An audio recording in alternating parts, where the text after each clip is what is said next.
Kita lihat seperti apa kondisi yang bikin manusia bahagia dan tidak bahagia. Katanya Surya Mentara, manusia itu yang nyetir adalah keinginannya, hasratnya. Di kalimat-kalimat awal kalau bejo itu, kalau diterjemahkan kalimatnya itu. Di atas bumi dan di kolong langit ini tidak ada barang yang pantas dicari, dihindari, atau ditolak mati-matian. Meskipun demikian, manusia tentu berusaha mati-matian untuk menghindari, mencari, atau menolak sesuatu. Walaupun itu tidak sepantasnya dicari, ditolak, atau dihindari. Padahal apa yang dicari atau ditolaknya itu tidak menyebabkan orang bahagia dan senang selamanya, atau celaka atau susah selamanya. Tapi pada waktu orang menginginkan sesuatu, pasti dia mengira atau berpendapat bahwa jika keinginanku tercapai, tentulah aku bahagia dan senang selamanya. Dan jika tidak tercapai, tentulah aku celaka dan susah selamanya. Jadi yang pertama, hidup disetir oleh keinginan. Bukan akal yang jelas. Akal itu sering-sering tugasnya hanya ngasih justifikasi, pembenaran-pembenaran, bahwa yang kamu lakukan benar dan baik. Itu kerjanya akal. Lokomotifnya itu biasanya keinginan. Sumbernya keinginan, ada yang bilang hati, Pak. Ya, hati sumbernya. Tapi dari hati timbul hasrat. Di situ muncul keinginan. Dan keinginan inilah nanti sering jadi sumber masalah. Maka harus pas dosisnya. Banyak orang kayak dinarasikan itu nganggap keinginan itu final. Pokoknya harus. Baik itu keinginan nyari atau keinginan nolak. Mati-matian. Seolah-olah kalau sudah nolak atau mencari menginginkan sesuatu, kalau itu tercapai, dia akan bisa bahagia. Jadi kalau sudah target pokoknya harus A, pokoknya harus B, atau pokoknya jangan A, pokoknya jangan B. Ini biasanya manusia itu mati-matian demi pokoknya tadi. Dan ini sering jadi sumber masalah. Harus Ahok, sekarang kan ramai itu. Atau jangan sampai Ahok. Ya kan? Berapa besar energi dan biaya yang dikeluarkan orang untuk harus Ahok atau anti Ahok. Itu kan mencari atau menolak sesuatu. Seolah-olah kalau sudah Ahok, beres semua urusan Jakarta. Atau seolah-olah kalau tidak Ahok, Jakarta akan lebih baik dari Ahok. Itu yang dikritik oleh Surya Mentara. Apa iya?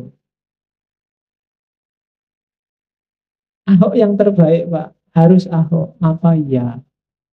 Jangan Ahok, Pak. Ahok itu non-muslim. Yang lebih diridhoi Allah itu yang muslim. Apa iya?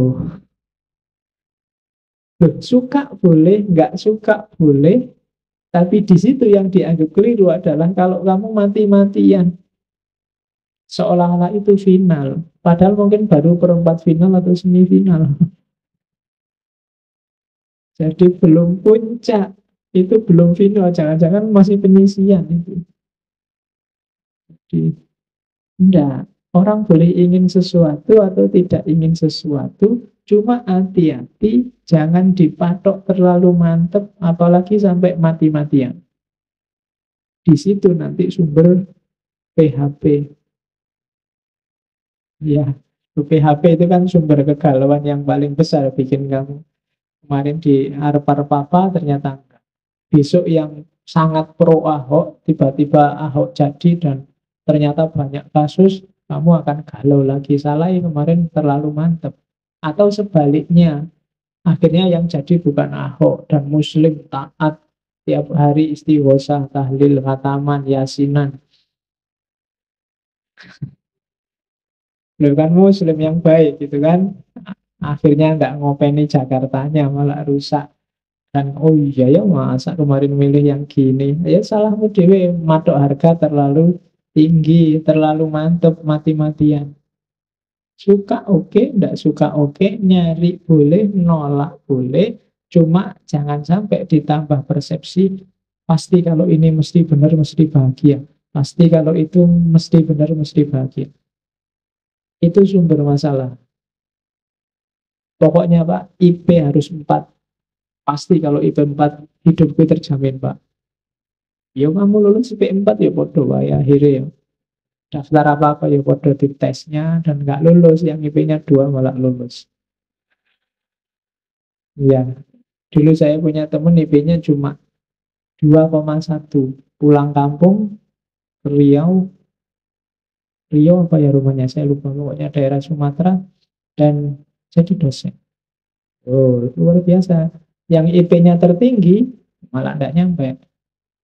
Sekarang jadi guru honorer. Loh, jadi tidak bisa dipatok. Bukan salah jadi guru honorer atau nggak salah jadi dosen. Tapi nggak bisa kamu matok keinginan terlalu mantep. Keinginan iya, cuma terlalu mantepnya enggak. Wong yang bikin skenario bukan kita. Kita boleh ingin, tapi kan penentu hasilnya dan akibatnya kan bukan kita. Seolah-olah Pak, pokoknya kalau sudah punya pacar Pak, hidupku lebih tentrem, enggak galau lagi, enggak sumpek lagi. Ya kan? Dari sopo kan gitu yang punya pacar, yang belum punya nggak usah komentar. Wong kamu nggak ngerti, ya kan? Tapi mungkin setelah dapat beneran ya nggak sampai segitunya. Atau yang kamu mati-matian, pokoknya Pak, jangan sampai punya pacar. Punya pacar mesti ganggu, mesti ngerusak. Ya karena kadang-kadang energimu untuk nolak biar nggak pacaran itu lebih besar daripada energimu untuk belajar untuk itu. Jadi kontraproduktif. Waktumu habis untuk ngempet biar nggak pacaran. Itu juga kan, maka jangan mati-matian deh.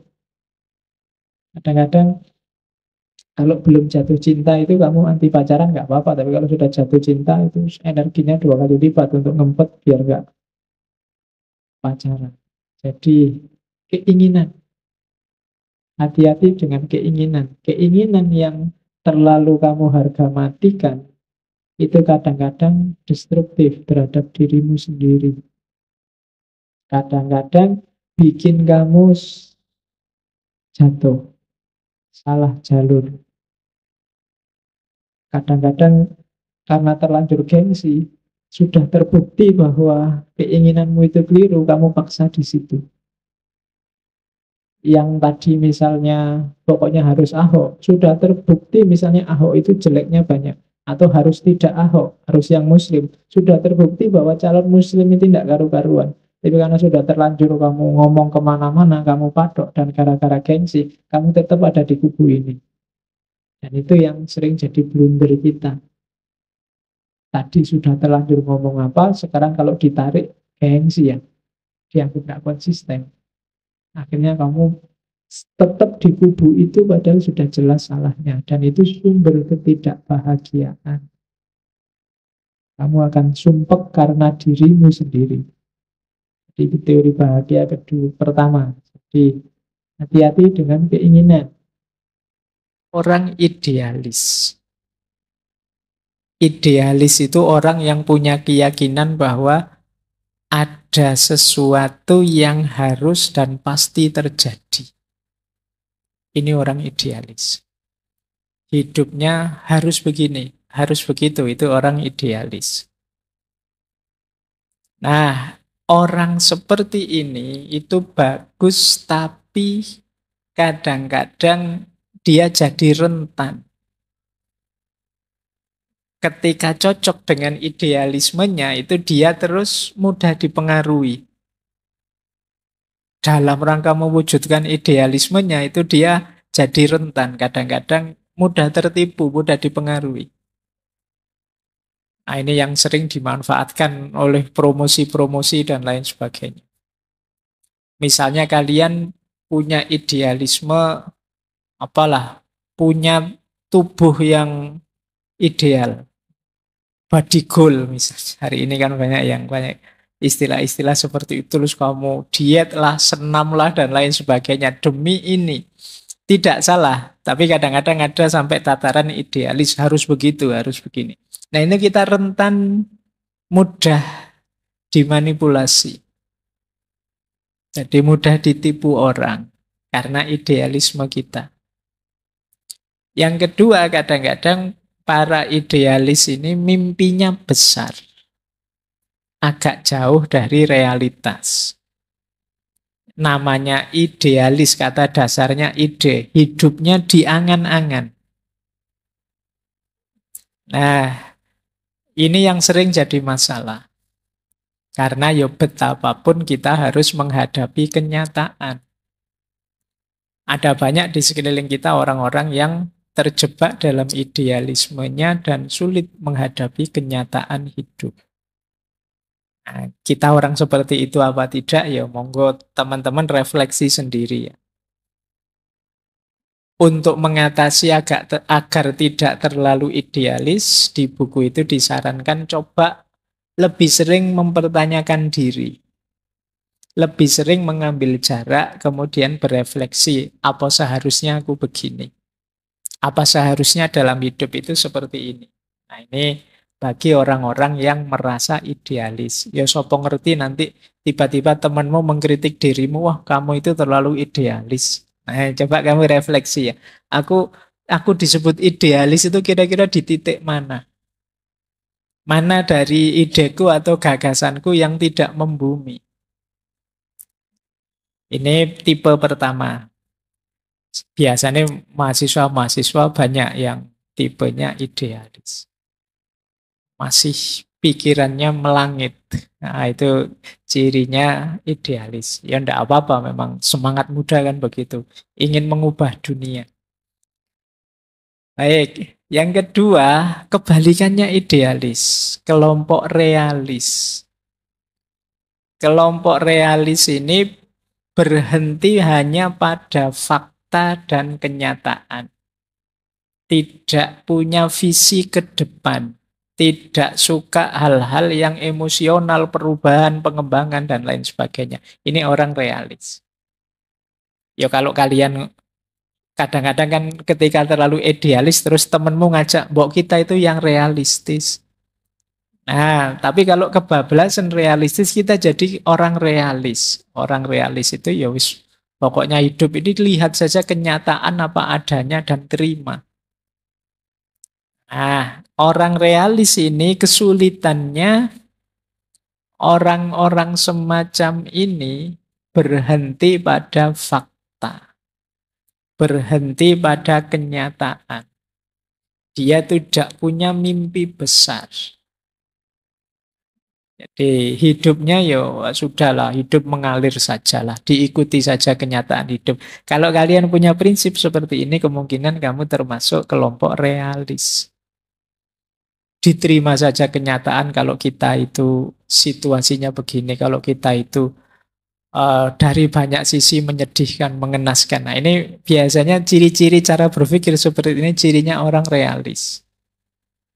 Kalau teman-teman punya gaya berpikir seperti ini, yo, ayo introspeksi ya. Bukan berarti hidup itu berarti kita tidak realistis, Pak. Yo yang realistis, tapi jangan berlebihan di situ. Kenyataan harus kita terima, tapi bukan berarti kita menyerah, tidak berjuang, tidak punya cita-cita, tidak punya visi ke depan lagi.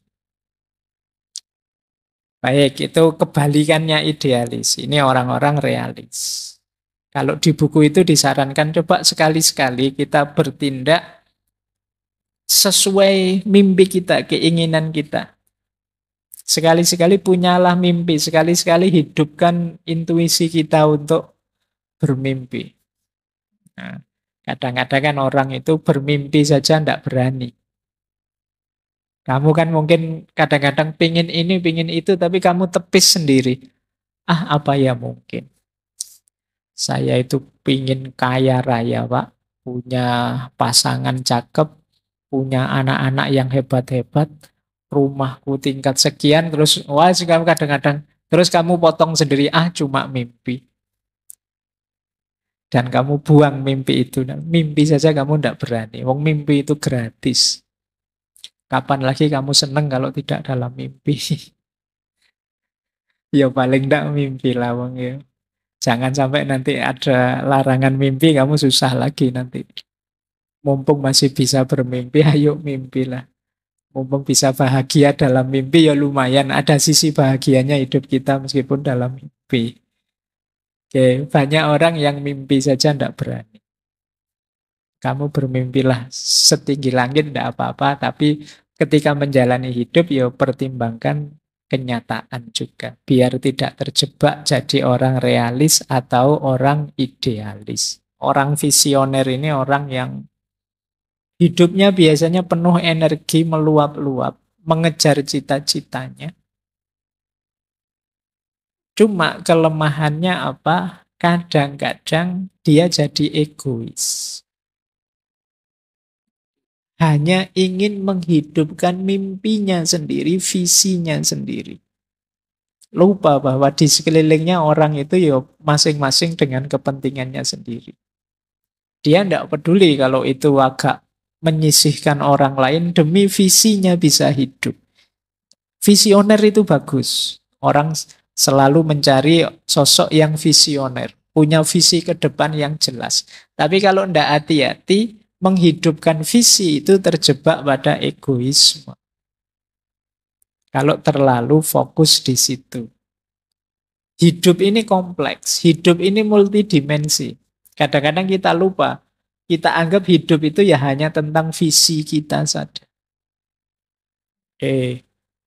Mentang-mentang punya ideologi apa atau cara berpikir apa, semuanya mau diseragamkan dilihat dari perspektif itu. Nah ini kelemahannya. Jadi kan sering itu yang viral-viral itu semuanya ingin diseragamkan begitu. Nah kadang-kadang kita juga begitu. Demi salah satu visi kita, banyak sisi hidup kita yang lain kita korbankan. Yang penting Pak, saya ini baru semester awal, kalau bisa nanti saya lulus tercepat terbaik. Oh, kamu kejar itu mati-matian. Dimensi hidupmu yang lain terbengkalai semua. Mungkin hidup sosialmu kering, kemudian kesehatanmu merosot jauh karena kamu melekan terus belajar biar IP-mu tinggi dan macam-macam. Ini sering terjebak di situ. Orang visioner itu. Kalau tidak hati-hati bablas. Tapi visioner bagus. Ya sesekali orang visioner ini kalau nasihatnya di buku itu, yuk agak membumi sedikit. Agak realistis sedikit. Khawatirnya kalau terlalu bersemangat, ya kalau cita-citamu terwujud, kalau tidak, kamu bisa stres. Hidup itu tidak semulus ceramah. Kalau ceramah sih gampang, saya ngomong kayak gini enak saja, tapi dijalani kan tidak sesederhana itu. Ini saya ngajak, yuk visioner, yuk bermimpi loh. Ya gampang saja kalau ceramah, tapi realitas tidak sesederhana itu. Ya kayak patah hati sejak kemarin kan kita kritisi, kita bahas begini begitu. Kamu tidak ngalami langsung sih enak saja, bisa ketawa-ketawa. Yang ngalami, yang tahu pahitnya, sakit. Nah, ya agak membumi lah meskipun kita punya visi besar dalam hidup. Ada lagi tipe pemberontak, dissenter. Tipe pemberontak ini tipe yang berpikirnya agak negatif. Menganggap pokoknya manusia itu palsu. Masyarakat itu tidak jujur. Dia ingin keluar dari sistem. Dia ingin out of box. Ini tipe pemberontak. Bagus karena dia kritis, tapi juga harus hati-hati karena biasanya orang yang menyendiri itu dapat label negatif dari masyarakat. Berarti mentalnya harus kuat. Pemberontak itu ya harus siap di stigma macam-macam. Kadang-kadang juga dia kehilangan banyak kesenangan hidup.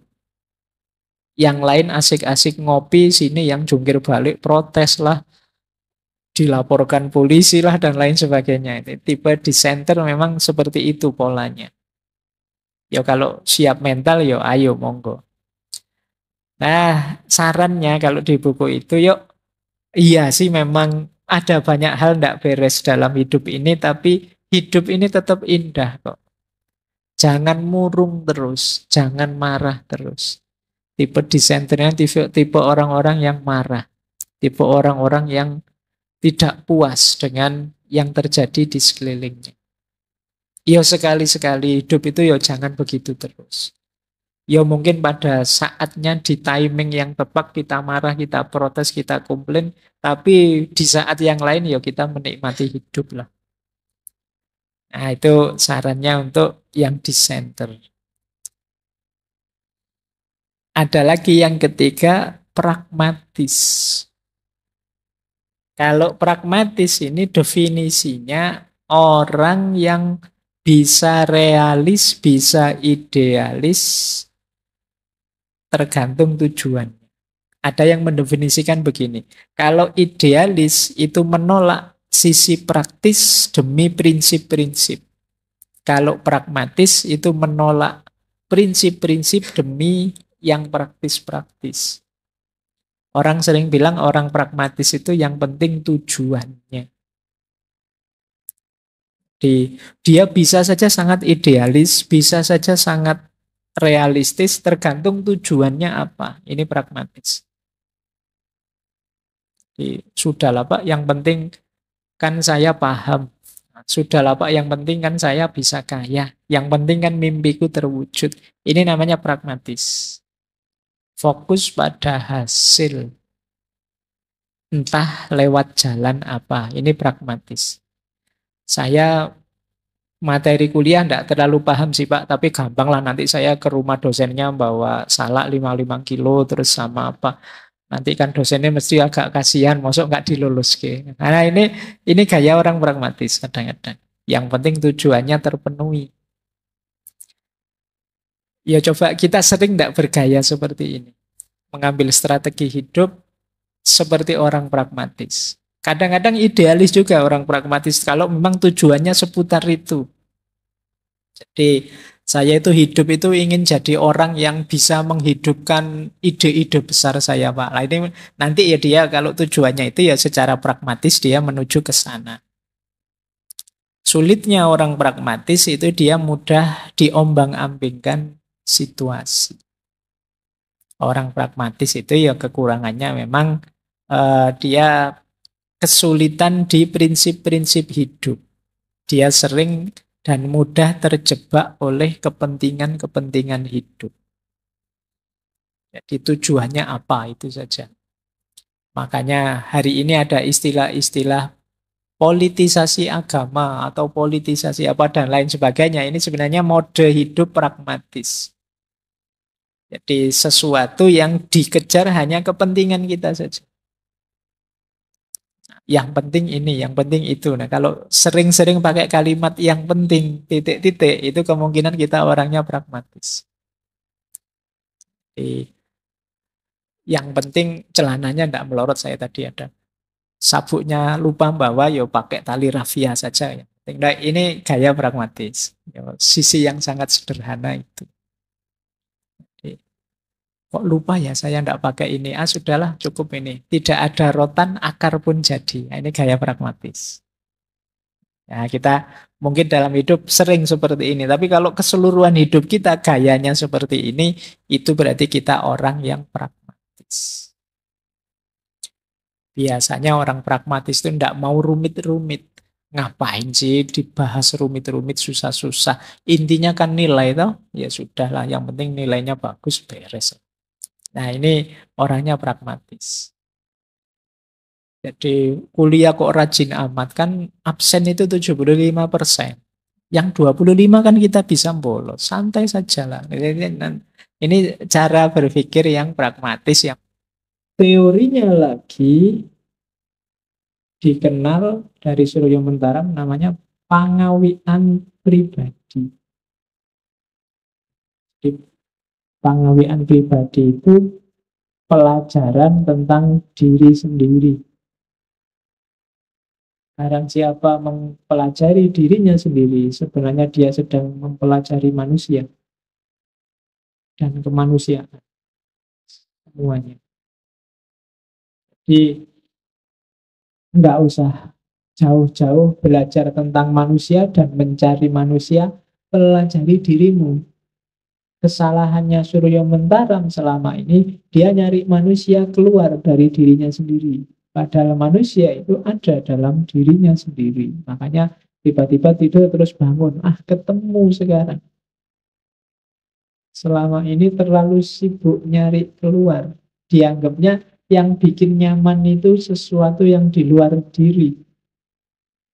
Padahal enggak.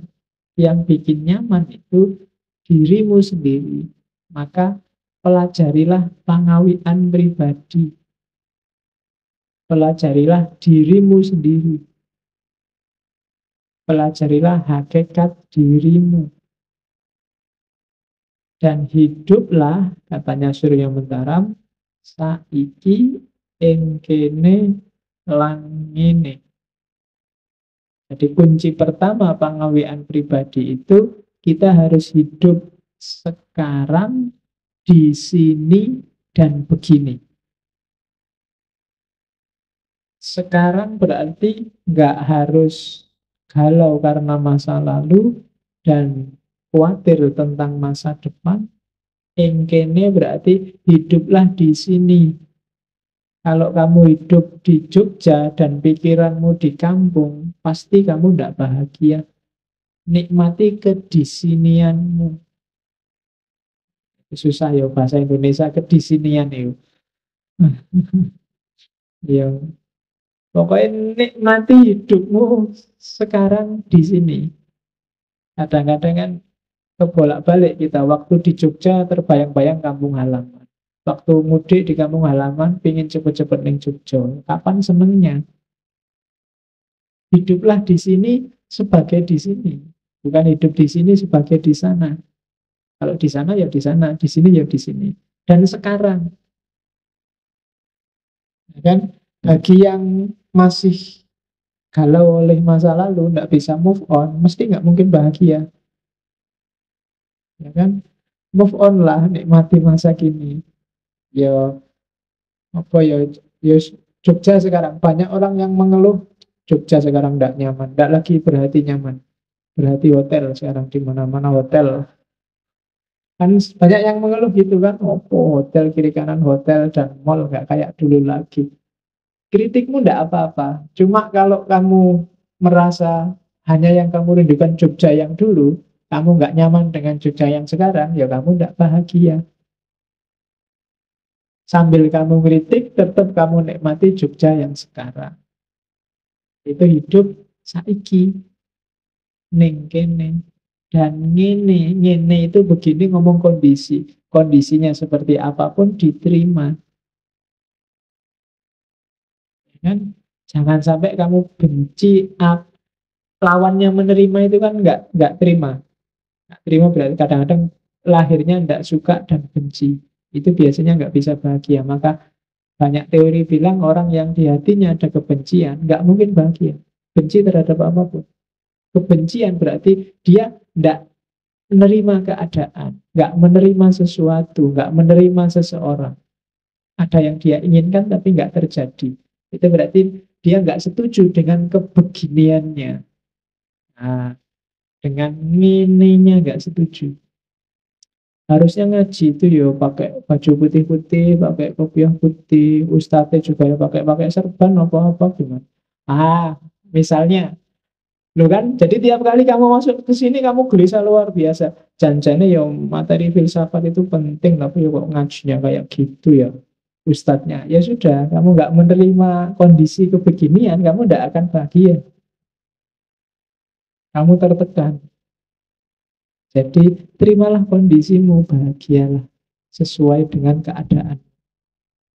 Punya kulit hitam, rambut keriting, punya gigi agak maju, tidak apa-apa, diterima aja. Nggak usah galau, wah kalau jelek nanti nggak dapat, jangan khawatir. Setiap makhluk ada pasangannya, katanya kan begitu. Ya, ya kalau nggak ketemu-ketemu, jangan-jangan pasangannya diambil orang. Eh, jadi Dan seandainya begitu pun enggak apa-apa, diterima aja. Memang hidup ini begitu, kamu nggak terima dengan kondisi apapun yang terjadi, ya yang nggak bahagia kamu sendiri. Kamu benci dengan apapun, yang kamu benci tetap seperti itu. Dan yang galau kamu. Kalau kamu nggak terima rambutmu keriting, yang sumpek kan kamu sendiri, rambutmu tetap keriting. Ya kan? Emangnya dengan kamu sumpek terus rambutmu tiba-tiba lurus, kan enggak? Ya tetap kayak gitu keriting. Dengan kamu nggak terima kulitmu hitam, kan yang sumpek dan susah kamu sendiri. Duitmu habis beli pemutih, nggak putih-putih. Kamu stres dewe gara-gara pengen putih. Ya salahmu sendiri. Mbok coba kemarin diterima ndak apa-apa kulit hitam ya wis. Bisa ngerapopo sing penting elek. Double itu ya, tapi ya diterima aja. Iya, ndak masalah. Kalau kamu nggak terima ini, wis pokoknya stres kamu. Diakui aja kalau kamu itu ndak pinter, ndak cakep, ndak. Tapi kamu nikmat, ya kan? Tapi kamu menerima dan bahagia dengan semua itu. Karena kebahagiaan tidak tergantung itu semua.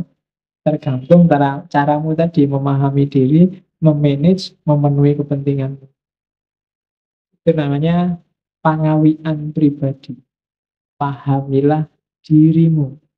Saiki ing kene lan ngene. Itu rumus selanjutnya.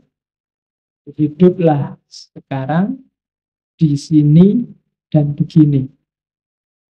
Sementara kita bisanya begini, enggak apa-apa. Oke,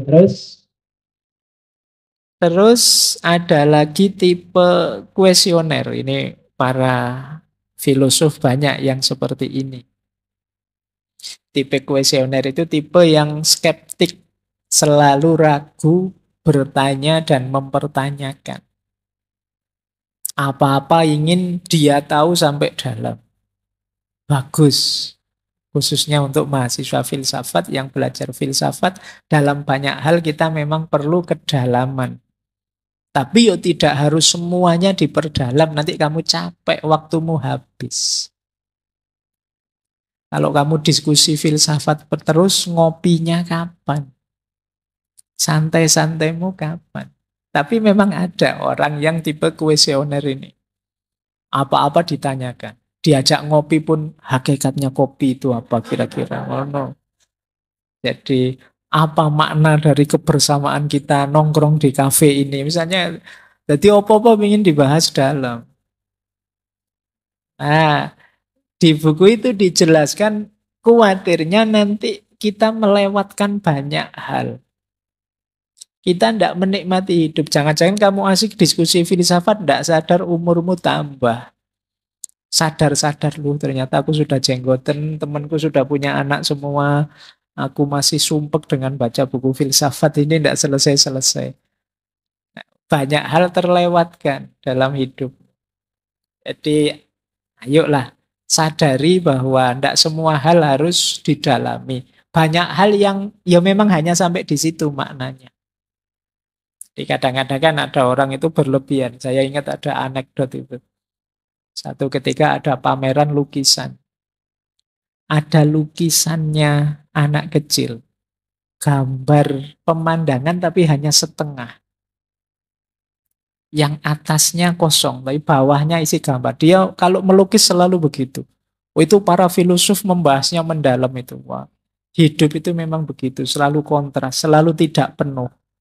Tidak ada yang sempurna. Pokoknya maknanya membahas dalam. Begitu pelukisnya anak kecil tadi diwawancara, kenapa kok kamu ngelukisnya selalu setengah, ada filosofi apa? Dia jawabnya, karena saya tidak nyampe tangan saya, kanvasnya tinggi. Kanvasnya kan besar, jadi saya dapat gambar ya setengah. Jadi jawabannya sederhana, tapi sudah terlanjur muter-muter bahas sampai ruwet. Banyak hal yang ya memang hanya itu maknanya, tidak harus didalami terlalu rumit. Nah, ini tipe kuesioner, mungkin ada ya yang penggemar filsafat yang tipenya kuesioner. Karena terlanjur seneng dengan filsafat yang kayak Socrates kemarin apa-apa dipertanyakan. Terus kamu jadinya bingungi dewe. Ono apa-apa ditanyakan. Ini hakikatnya apa ya, Pak? Apa maknanya kira-kira mau ngaji kok hujan deras itu? Artinya apa? Ya, kamu bahas ruwet-ruwet ya. Kalau mau ngaji hujan deras artinya kalau kamu naik motor ya pakai jas hujan. Kalau jalan kaki ya pakai payung. Kan sesederhana itu saja. Kok Pak Faiz datang hujannya terang? Ya kebetulan saja. Ya kadang maknanya kan jadi aneh-aneh. Biasa saja. Tidak banyak hal yang harus sampai kamu teliti sedalam itu. Bahwa kritis analistis itu penting, tapi kan yo milih-milih kamu harus ngerti prioritas. Mana yang memang penting harus dibahas mendalam, mana yang biarkan saja mengalir. Nah, yang terakhir ini kalau orang stoik ini yang kita bahas malam hari ini. Stoik itu terkenal tangguh secara mental. Kalau teman-teman belajar stoik, mempraktekkan stoik, itu nanti jadi orang yang kuat menghadapi apapun dalam hidup. Meskipun ada kelemahannya, tentu saja. Orang stoik ini ibaratnya sepak bola, dia kalau ndak back ya penjaga gawang. Dari sisi keluar, dari sisi hubungan dengan orang lain dan yang sejenis itu agak tawar. Jadi dia agak misterius. Emosinya tidak terlalu kelihatan, itu orang stoik. Kita kadang menyebutnya, wah orang ini tenang sekali. Ya dari sisi itu kita baca dia orang tenang. Tapi dari sisi dia agak misterius, agak tidak kelihatan emosinya, itu kadang-kadang membuat kita tidak nyaman kalau bergaul dengan orang kayak gini. Kita bergaul dengan orang yang kalau seneng tidak kelihatan, kalau sedih tidak kelihatan, kan tidak enak. Jadi kamu sudah ndagel capek-capek, dia biasa saja, saya tidak tersentuh. Waktunya sedih ada berita ini loh teman kita sakit, ada teman kita meninggal. Ya hidup memang begitu, ada yang sakit, ada yang meninggal. Itu kan tidak enak, tidak nyaman. Jadi dari sisi mental tangguh luar biasa. Tapi kadang-kadang dari sisi pergaulan sosial itu rasanya tidak terlalu menyenangkan kalau ada orang agak flat begitu. Jadi orang yang emosinya kelihatan itu kan enak, kita tahu oh dia marah ini mesti, oh, dia tersinggung, ya kita bisa bersikapnya enak. Tapi kalau punya teman misterius kan susah. Ini temanku ini tersinggung, marah apa biasa, enggak tahu saya. Wajahnya datar terus. Dia seneng apa sedih enggak kelihatan. Itu mewek senyum atau mewek sedih itu podo wae. Nah ini ya coba deh kamu. Itu kelemahannya stoik. Dari sisi mental tangguh enggak masalah. Makanya di buku itu disarankan kalau mungkin teman-teman orang yang sudah tangguh seperti stoik, tidak masalah kok mengungkapkan yang kita rasakan. Wah saya sakit ini hati saya, tidak apa-apa. Biasa saja orang hatinya sakit. Dan juga sadari bahwa orang lain juga perlu ditanggapi, perlu diapresiasi. Tidak hanya urusan kekuatan batinmu. Baik, nah malam hari ini kita ambil stoik sebagai perspektif karena ketika kita patah hati ya tentu saja kita perlu ketangguhan jiwa. Maka perspektif-perspektif stoik penting kita pertimbangkan. Kalau sedang patah hati kok tipenya kuesioner itu tambah sumpek karena kamu bertanya mengapa aku begini, mengapa aku begitu, tambah susah lagi ya. Apalagi tipenya idealis. Entah engkau meninggalkanku aku tidak, bagiku engkau tetap bersamaku, itu susah sudah. Tidak bisa menerima kenyataan sudah. Oke, jadi kita mulai ya, ini pengantar saja. Paling tidak kita nambah wawasan baru, ada tipe-tipe orang seperti ini. Silahkan nanti teman-teman refleksi ya, saya itu lebih dekat ke tipe yang mana ya. Dan tipe itu bukan harga mati. Jadi jangan merasa wah, saya kok tipenya kuesioner, Pak. Berarti saya ini tidak terlalu bagus ya, enggak. Bisa kamu ubah kok. Kamu pingin yang seperti apa, tinggal kamu latih, kamu biasakan. Itu istimewanya manusia. Di manusia itu bukan paket jadi yang sudah, kalau sudah begitu ya begitu. Di manusia itu paket potensi. Kamu bisa jadi A, bisa jadi B, kamu bisa jadi orang baik, kamu juga bisa jadi orang jahat. Kamu pingin jujur bisa, pingin bohong juga bisa. Kawruh jiwa. Jadi apa sih kawruh jiwa itu? Meruhi awakipun piyambak. Bahasa Jawa ini saya tidak tahu, yang tidak Jawa berapa malam ini. Ya semoga yang hadir TOEFL Jawanya minimal. Nah iyalah kalau tuh TOEFL Jawamu tidak nyampe, bingung kamu. Jadi meruhi awakipun piyambak, mengetahui dirinya sendiri. Itu namanya kawruh jiwa. Kalau orang, ini kan rentetannya kayak kemarin-kemarin sebenarnya arahnya. Kalau orang bisa memahami dirinya sendiri secara jujur, maka dia akan ngerti orang lain. Dan juga dia akan paham lingkungannya. Dan orang yang ngerti orang lain, ngerti dirinya sendiri, dan ngerti lingkungan sekitarnya, paham. Orang yang bisa bahagia. Yang enggak akan bisa. Kayak tadi loh, kamu ngerti takaranmu 6 tadi, kamu baru bisa bahagia. Kalau enggak, kamu enggak akan bisa. Hidupmu itu butuhnya berapa, cukupnya berapa, sesuainya berapa, nyamannya berapa, kamu harus tahu. Kalau enggak tahu, ya enggak bisa dipenuhi. Jadi, kawruh jiwa itu pahami dirimu, dengan paham dirimu, kamu akan paham orang lain dan lingkunganmu. Dengan kamu ngerti dirimu kan, kayak di gini ini tidak enak, berarti orang itu juga sedang merasakan tidak enak. Jadi dengan paham dirimu, kamu akan paham orang lain. Nanti kalau dilanjutkan kayak Ghazali kemarin ya, semakin kamu paham orang lain dan lingkunganmu, semakin kamu akan kenal Allah. Puncak pengetahuan. Dan di situ orang merasakan kebahagiaan sejati.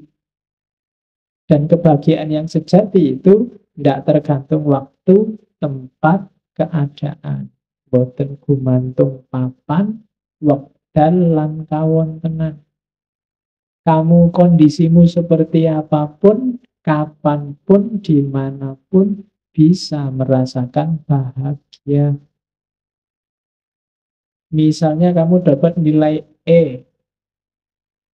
Contohnya, dapat nilai E itu kan bikin kamu galau luar biasa. Tapi kalau kamu ngerti sebab musababnya, hakikatnya, galaumu mungkin berkurang. Oh iya, Ding, aku dapat E ya wajar saja. Wong dosennya ngomong apa aku ndak paham, dikasih soal ndak bisa jawab, tugas ndak garap, masuk juga jarang-jarang. Oh, berarti E itu masuk akal.